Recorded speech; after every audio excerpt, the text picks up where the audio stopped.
Good morning and welcome to Grief Talk Cafe. I'm Darlene Rempel, and as you can see, my partner, Jen Tom, is missing. She's not able to join us today, and she would say a great enthusiastic good morning. But so I'll try to be as enthusiastic as she is. But welcome to Grief Talk Cafe. We have a great morning for you. We are excited about our special guest, Kit Livingston, and she's going to join us in a moment. We today our topic is going to be anticipatory or preparation grief. So we're going to talk about what it's like if you have somebody that is in palliative care or is passing away.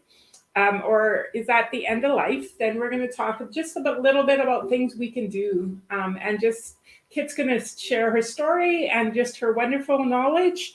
Um, Again, Kit has been a care aide for 20 years. After 20 years, she went back and got her Bachelor of Science in Nursing, and she is drawn to supporting clients going through life transitioning and focuses both on palliative care and maternity care in her professional practice. So she sees both ends of the life. And so we are so happy to welcome. So we're going to just bring her on right away for us to join. Welcome, Kit. Good morning. Good morning. Thank you so much for having me. Yeah, we're so excited for you to be here and listen to your stories and your knowledge. Kit's already been sharing some of it with me, so she has some great things. She's going to take Jen's place and have our 3 R's, and she's going to share with you. So I know Jen likes having easy things to remember, so I've worked on some of that for her. And being here really is a full circle kind of experience for me, because Jen helped me process my grief after my dad passed, and it's really such an honor to be able to come on here and share part of my journey with some of maybe your viewers who are still in the throes of dealing with the grief that comes with the loss of a loved one. So I really appreciate having this time. It just sort of makes more sense of the things that I've been through myself. Mm-hmm. Yeah, thank you so much for sharing that, because we all have experiences, um, and I'm looking forward to hearing it. Just again, my mom passed away last year, so the process is pretty fresh for me too, of just how we walk through that with our Yeah. loved ones. Yes, Yeah. it is, it really does change almost every aspect of your life. I'm finding the impact, wherever you had a relationship with the person that you've lost, that part of your life is going to change. So, yeah, it is a process, and there's no limits on the time that it needs to take. I'm sure you're finding that. We're Yeah. supposed to box it all up and nicely tick off the, progress through this and that, but healing is messy and it's linear, and grieving doesn't happen according to a schedule, I Yeah. find. Yeah, and sometimes that ticking off of boxes is like trying to control it, right? I think trying to control the process when it's something we just have to work through and let happen. Is that been your experience? Yes, yeah, absolutely. And every loss is so individual. Your relationship with your mom, I don't know if you have siblings, but Mhm. your relationship with her would be different than the relationship that your siblings had. Mhm. And it's a unique loss. And I think Mhm. every loss is unique. So you can't, one prescription, one, set of guidelines doesn't fit everybody. Yeah. I think there's signposts along the way, Mhm. like you can Mhm. recognize, oh, I'm in denial, or oh, I'm in Mhm. anger, or oh, Mhm. some of the stages that have been identified as Mhm. part of grief. Mhm. But how they show up and how they, the triggers that we have that send us Mhm. back into grief, Yeah. they're unique for all of us. And Yes. do you find that I heard this description once and I really appreciated it. It's grieving is like waves in the ocean. You probably Mm. talked about that. You know, at the beginning, you're just totally at the mercy of the tides. You're Mhm. tumbling, you're upside down, you're drowning. Yeah. Nothing seems, you're totally disoriented. Mhm. And then slowly that tide recedes, and then the Mhm. wave comes back again, and you're upside down and tumbling and drowning. And, Mhm. but just the pause in the waves gets a bit longer as time goes Mhm. on. And Mhm. how to ride out that time when you're Mhm. so disoriented and feel Mhm. like you're drowning. Mhm. You reach out to people that are going to lend you a hand to help lift your head up out of the waves. Mhm. Yeah.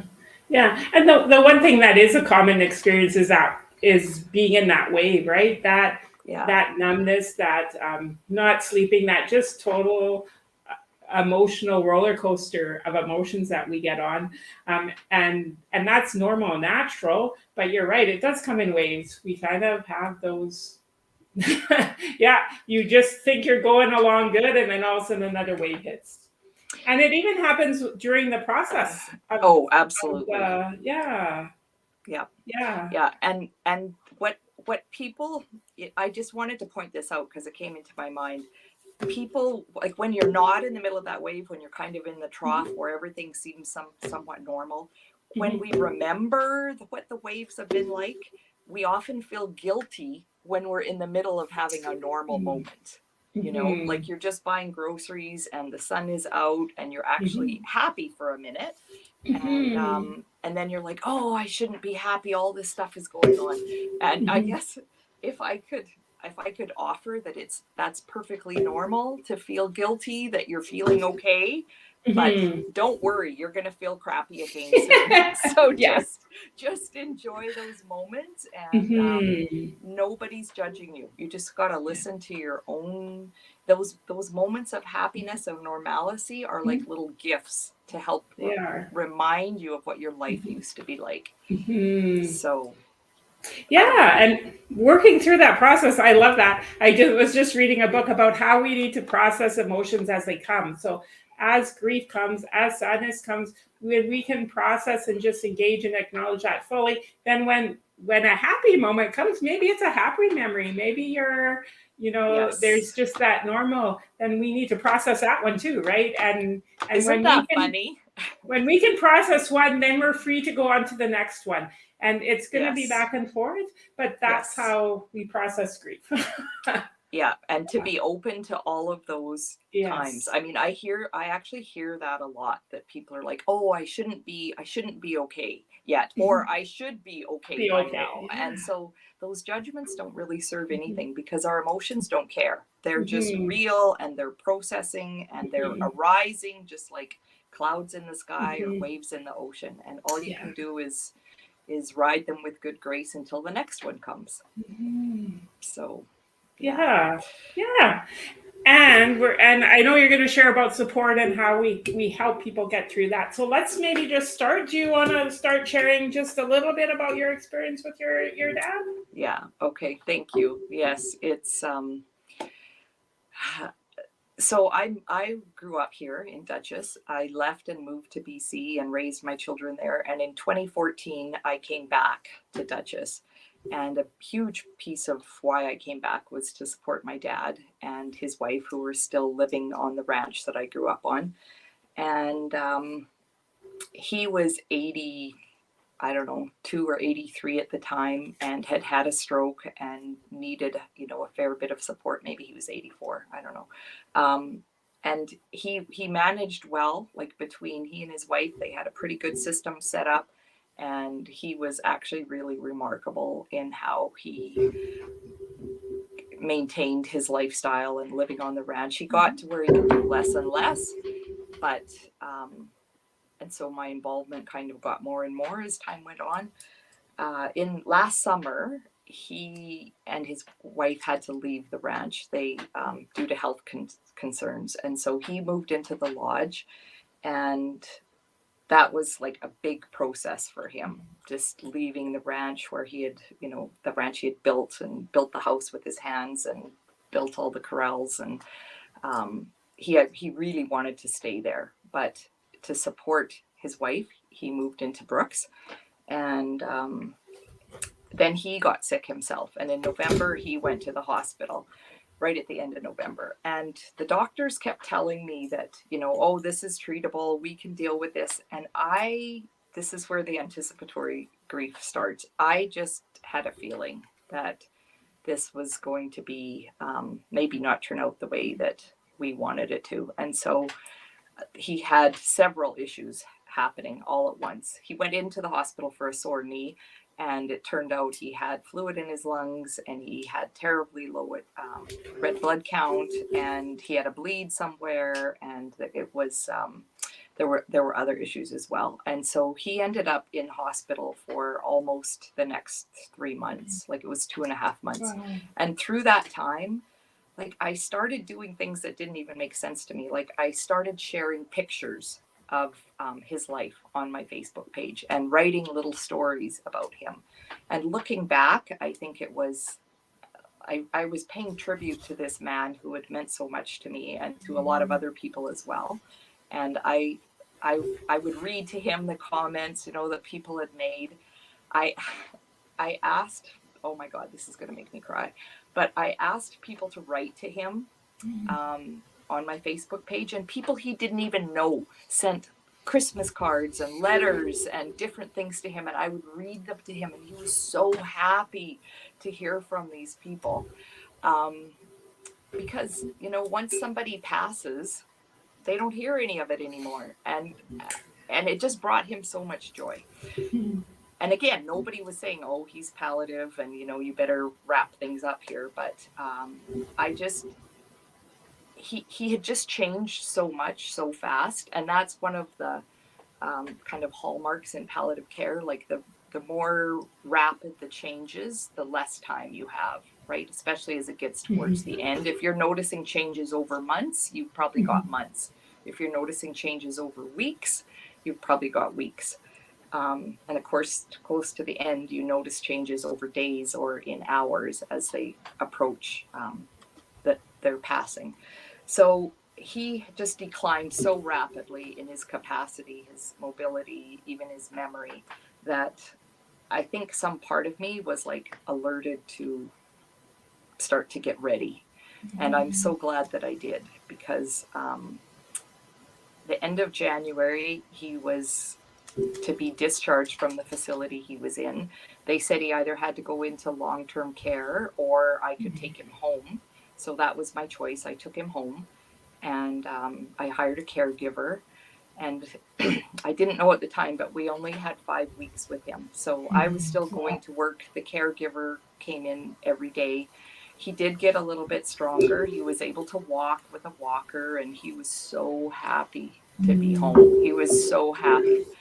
And I was really hoping that he would, gain a lot of strength from being home and be able to, have another year or two with us, have a good spring. But he said to me a couple of times, he had a minor surgical procedure scheduled. And he told me, I'm not going to make it to that. And I said, what are you talking about? Of course you're going to make it. And he said, no, I'm not going to make it to that. And sure enough, he actually ended up dying the morning that was supposed to happen at home. He was able to stay at home. So I think because I already was kind of emotionally aware of his decline, we were able to do the things that I think were really meaningful for him, and the things that created what we could call a good death. So should I share some of that?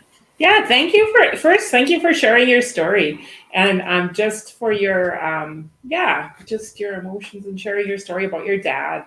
It's always good to hear and to be listened to, right? So thank you for sharing and helping others. So thank you.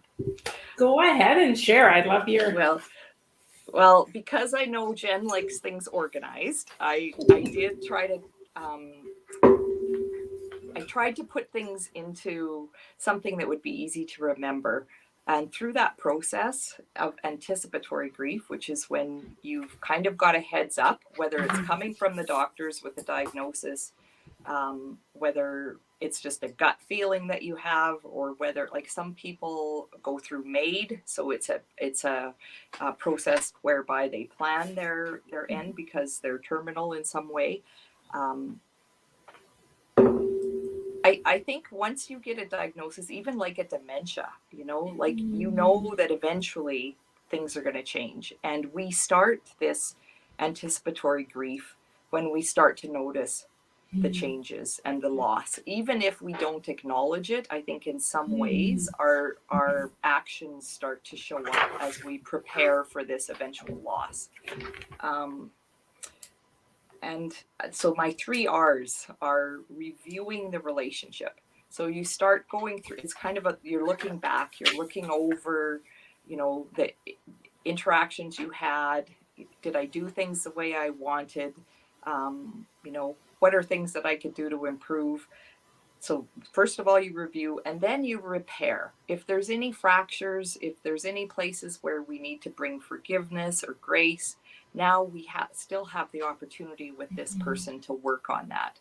So that's something that we do in the present, is make amends if needed, facilitate bringing in other family members as needed, or people that are meaningful to the loved one. So how should we talk about the person who's dying? As a nurse, I would say my client or my patient. I don't know how to use this word. I don't want to just say loved one, but what do you suggest, Darlene? Oh, I don't know. We usually say loved one, but it's not always a loved one. Right, right. But yeah, the person, there's still that person. Like, I just use my mom or my dad. I just use their name, right? Because they're still the. I think I'll say loved one, because the loved one is at the center, because we grieve in many ways in relationship to our love. So the deeper our love, the deeper our grief, right? Yeah. So let's talk about the person who's passing as our loved one. Is that okay? Yeah. Okay. We'll go with that for. Okay, we'll go for that for now. I won't say client. So we want to repair or amend or make it just as good as possible with our loved one. And then the third one is sort of looking forward, and we are readying for the eventual separation that happens with death. So we're reviewing, we're repairing if need be, and we're readying. So past, present, and future in some ways. So that readying piece is really such a gift. I mean, all of it is a gift to have the time to do that. I'm sure you've had sessions where people have to deal with the sudden passing of someone, but that's like a bomb going off, really. Whereas this is more like a slow crumble or slow demolition, and you have time to see the changes and time to anticipate it, time to come to terms with it in some fashion, and I think that's such a gift. So the way that we move through those 3 R's really depends on our relationship with the loved one. So if somebody lives out of town, they're going to have a different experience with the loss than if they live in the house with the person, or if they visit the loved one regularly. And I think it's really important to identify the roles that each of us play in relation to our loved one. And of course, the closer you are to the loved one, the closer you are to the middle of the inner circle of the experience of the passing, I think the more you need to rely on people outside of it. So the spouse shouldn't be the person that everybody is looking to. The spouse should be able to rely on the adult children or the neighbors to come and help. It often doesn't work that way, but if you think of it in terms of an onion, with the rings and the loved one is at the very center. My sister actually helped me understand this, that you lean out for support. I was the closest to my dad at the time of his passing. His wife was not able to be with us, and so we I did a lot of trying to set up support for her as she was living in a facility, but people supported me so I could support my dad. Mm-hmm. People supported my family so that they could support me so that I could support my dad. Yeah. And our community members were amazing, just absolutely amazing. And anything we asked for, anything my dad needed, it was like, Wow. yeah, yeah. Yeah. Because That's just so amazing. And I love that. I think what we tend to do is almost the opposite. We tend to go inward, right? We lean yeah, in, and so I love that model that if we can find that support, we can actually be able to process, and we're not trying to help everybody else around us. We're actually being able to give that freedom to be able to do the review, do the readiness, do the preparation. I yeah, think that's so yeah, great. yeah, yeah. Because I mean, ultimately, the biggest person impacted by this death is the loved one. This is their experience, and all the rest of us are peripheral to it, Yeah. right? And But so, it's impacting all of us at the but same it's time. It's a huge impacting all of impact us. to us. Yes, Yeah. yes. And so um, somebody asked me once if I believe in life after death, and I said, well, when you look at somebody in a room that's palliating with all of their people around them, every single person besides one is going to walk out of that room. So yes, there is, and their lives are going to go on, Yeah. right? And so, Yeah. regardless of what's going to happen with our loved one here, which Mhm. is, everybody has Sorry about that. their own loved Here, I ones know. calling. Not, unfortunately not. So sorry. Turn off my phone. That's okay. I turned mine off. But yes, so as a healthcare professional, I always I try to approach death in those terms. Like, I'll do what I can to keep your loved one comfortable. You're only going to get one chance to do this, but I am going to support the family or the people that the client or my patient identified as family as best I can, so that they don't have residue that they're carrying, because not everybody gets a good death.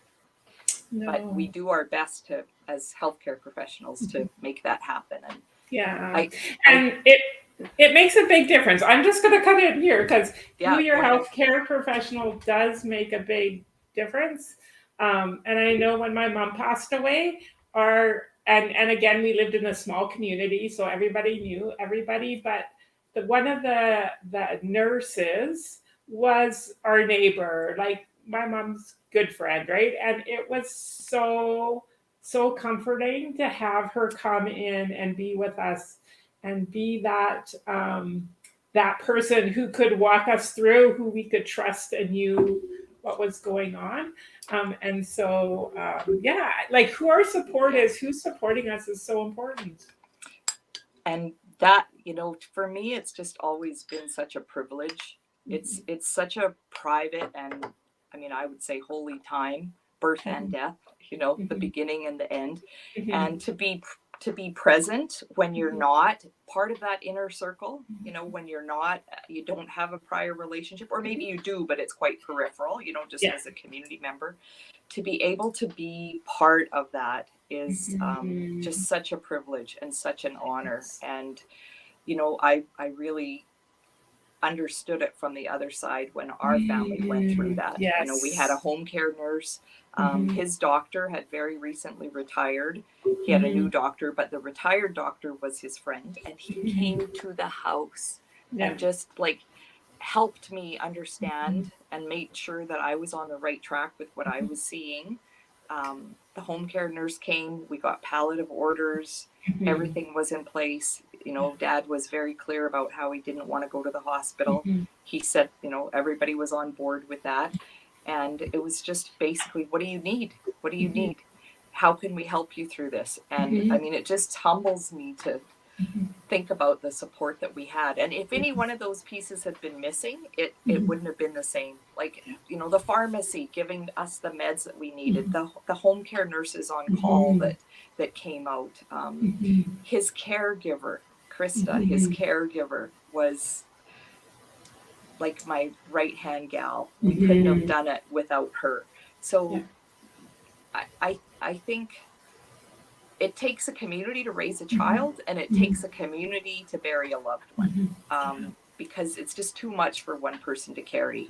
You know, you can't do it 24/7, and sometimes we need supports, and sometimes the people a little bit further outside of the circle recognize that we need support. You know, like we're just so focused on the loved one that we don't know that we haven't eaten since, 6 o'clock, and now it's 8:30 in the evening, so don't be afraid to show up. Don't be afraid to contribute.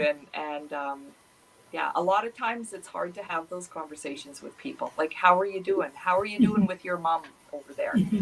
And we just want to hit you, right? Like, how do you have those conversations if you're a community member and you know somebody's palliating? You don't want to intrude. And so generally in this culture, we err on the side of silence, and we don't say anything, and because we don't know what to say. How do you encourage people to reach out to family members that are going through that? That's what I was just going to ask you too. Maybe we could brainstorm. But like when we do have these wonderful experiences, and when we see it work well, it's great. Like it's amazing. But what if it's not working well? How do we advocate? What would be your suggestion? What's the most important thing that we can share with others when they're going through this experience? I wish I had a pat answer with 3 letters that could answer that. But it really does depend on who is the person that's needing support and their relationship to the loved one. So because it's going to look different. It's gonna look different. If you live in Vancouver and your mother is dying in Winnipeg, the support that it could impact you in Vancouver very much, but you're so removed. How do your neighbors and your friends in Vancouver support you? I think it really is great if the community is aware of what is going on. And so we need to do the work. This is where the anticipatory grief comes in. We need to talk to people. We need to, as close to, as members of the inner circle that are close to the loved ones, we need to start reaching out early and let people know, I think. So a really amazing thing happened on my dad's last day of consciousness. He was at home, and over the course of the afternoon, 4 of his friends just happened to stop by. Okay. Community members. And I spoke to each one of them at the door, and I said, I'm pretty sure he's on his way out. Are you sure you want to come in? Oh, okay. Yeah. And they all did, every one of them. And we had this hoedown with my dad, and these men who were so important to him in his life sat, and they had a little toast to him, and they told stories, and my dad was conscious, but he was barely able to participate, but he was just beaming. He was so happy to be able to have that time with his friends. My brother called, and all of his kids were able to speak with him over the course of the afternoon. My dad couldn't say much, but he could listen. And everybody knew what was going on, and they had access to him, which was really, this is, I think, one of the hardest things about what we've been through in the last couple of years, is not having access to our loved ones as they're passing. He was really lucky that he was able to have that, and to be able to be in contact with the people that were meaningful to him. So, but people show up. Like, don't be afraid to show up. And our responsibility as being close to the person who's passing is to have open communication, and to say those hard things. Say, I'm afraid.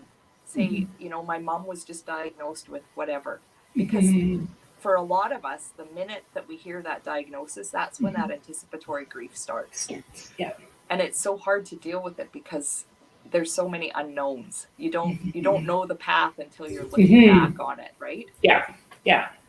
Yeah. So are you going to have 2 months? You're going to have 5 years. And in Yeah. some ways, we grieve all the way through that time, We do. right? Me too. And then the same way we also grieve afterwards still. We still can't Oh, prepare yes. as No. much as we try to prepare. So you've given us great information. So just about reviewing the relationship, repairing and amend, and getting ready.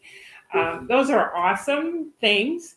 And also then just to be able to share, like share with people, be able to make those Share with people. connections. Because again, what happens in grief, we tend to pull back, right? When we need to be sharing with those people of Yes. influence. And figure out what our role is Yeah. in relation to where do we fit Yeah. in Fit that in. onion? Where do we Yeah. fit in the onion? And I love the Mhm. onion because it's going to make tears, right? It's a Mhm. tearful Yes. process. It's And the an emotional. closer you are to the middle of it, Yeah. the stronger and the bigger your tears are going to be. But Yeah. you lean out for support. Mhm. You don't lean Yeah. in. That is so Anyway. good. Yeah. And Yeah. having access, right? I think Oh, that it's been huge yes. in the last bit. And just, I know with my mom, we weren't always allowed to be with her. And it was so Oh, hard. that And it's another I layer on can't that grief. imagine.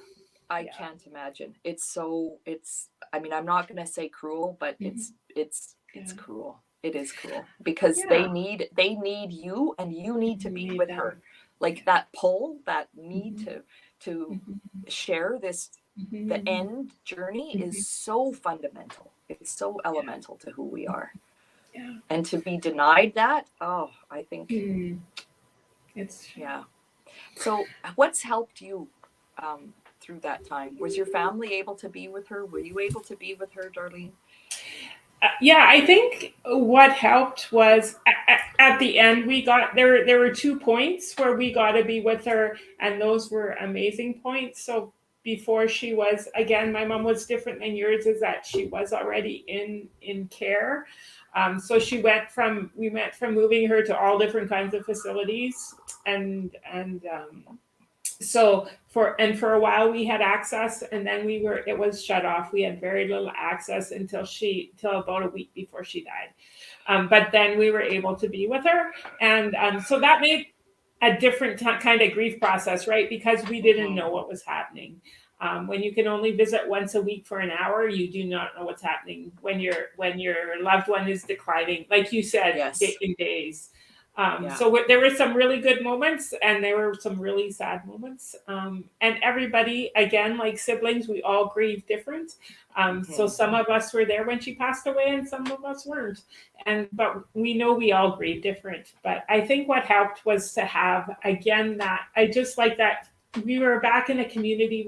She was back in her own community. We had people stopping in and seeing us, and we had people Yeah. who were bringing us Yeah. meals and making sure we ate. And Yes. I think that Yes. was amazing. That is, yeah. They're holding you, and you're holding your mom. Yeah. That's how And I we think were it should be. we were just being able to be there with our mom, and we didn't have to worry, right? I Yep. remember, like, they would bring us food, right, in the nursing home, because we weren't thinking about food at that Yes. time. So, Yeah. yeah. Yeah, and such a gift to have that. And that, the Yes. farther you are out in the circle, Mm-hmm. then you just have these physical things that you can do. Yeah, I can make sure their driveway is shoveled, or Yeah. I can make sure there's a meal that's been delivered, or I can make sure they have a house. Somebody gave us a yeah. house. We had to move, right? Oh Because man. all our Oh family came man. from out of town, right? So there was Mm-hmm. many. Yeah, it was nice.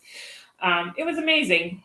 But not everybody has that community. So just as we end, I want to give a little bit of hope, and maybe you can speak to us. So what happens when you don't have the good experience? Can we still grieve? How do we process when we don't have that good experience? And I have been involved with a few deaths that I would that I knew from that get-go were not Mhm. going to be good experiences, Mhm. and they weren't. They turned Mhm. into like really really challenging for the family members that were close to the loved one, and I guess it depends on, again, on your role. If someone's listening to this and they have unresolved anger or issues with what happened, those are valid things, and they need to be listened to. They're going to turn it there. You may have had trauma through the passing. That does happen sometimes. You just need to respect. This is my fourth R. Respect whatever it is you're going through. I mean, if you need help, don't be afraid to reach out. If it's something that is, when you think about it and you get that roiling in your guts, or you get like a headache or tension or something in your body, just pay attention to that. And don't be afraid to talk to somebody about it. I mean, that's what my whole thing is all about, is like, let's work through it together, because sometimes we do get stuck, and sometimes horrible things happen, absolutely horrible things. It can beat you up. And I'm not here to say, oh, you need to forgive to move on. I would say your feelings need to be acknowledged. You need to be witnessed in the struggle that you're having. And it's just like everything else that we process through. It does get better, but usually not without some deliberate effort. Is that fair enough to say? That is great. Thank you for sharing. And that's actually why we do what we do here with our grief recovery method. Is because that's what we do. We help people, we listen to them, we acknowledge their feelings. It's a safe place where they can express any feeling. It's usually outside their circle. It's so they can lean on us. Yes. Oh, that's so beautiful. You're making this big circle that's just holding people. As they work through it. That's so important. And then giving them the tools, right? How do you, again, you said you still have to work through it, right? There's still things that you need to do. And so that's why we're so excited about our work that we do and the people who have come through our group, because they have worked through stuff. It doesn't matter if their loss was the death of a loved one, or any of the other 40 different kinds of death, or if it happened when they were a child, or it's just happened, right? We all need to work through that. And Darlene, I don't know if Jen told you, but she did give me a grief workshop book. I was very, very fortunate to become close friends with Jen since my dad has passed. Not everybody knows, but your Tom's Funeral Home actually looked after my dad when he passed. Like within a few hours, they came to the house, they took him home. And Jen and her staff, Jen carried me and my sister, and the staff carried Jen so she could do that. Like, it's just so, all the behind the scenes things that you guys did. But I'd become friends with Jen, and in the summertime, I was just telling her, like, I think I'm depressed. Like, I think I'm grieving. And she recognized that, and she heard me, and she gave me a book, and we talked. And yeah, I've been able to, process through it, but it's so heavy. I experience grief as a heaviness, and it just sort of oppresses you down. And sometimes you don't even know that that's what you're going through, but the people around you can see it. Right. And then they can reach out to, you're such a great resource in this community. Really, because people don't know what to do with it. It's like it's the big taboo, right? Like, we don't talk. There's a couple of things we don't talk about. I won't mention the other ones, but grief is one of them. What a great service you're providing, because we don't want to be stuck in it. We want to mourn our person. We want to honor them. We want to live fully as we move through the rest of our life that we've been gifted with. But well, thank you so much for sharing, Kit, your story, your knowledge, just your insight. Thank you for being an encouragement. Your encouragement to me, and I'm sure your encouragement to many people who listen to you. You're welcome, Darlene. I really appreciate the invitation. Like, this is my understanding of how you come full circle from difficulties, is to reach back to the people that are on the path, that are maybe not quite as far down the path as you, because somebody reached back to me and held my hand and pulled me along. And so now maybe I can share a little bit, and if that helps make sense of what I've been through, then that's awesome. That's so great. Okay, well, we're going to have to Thank say you. adieu, but thank you so much.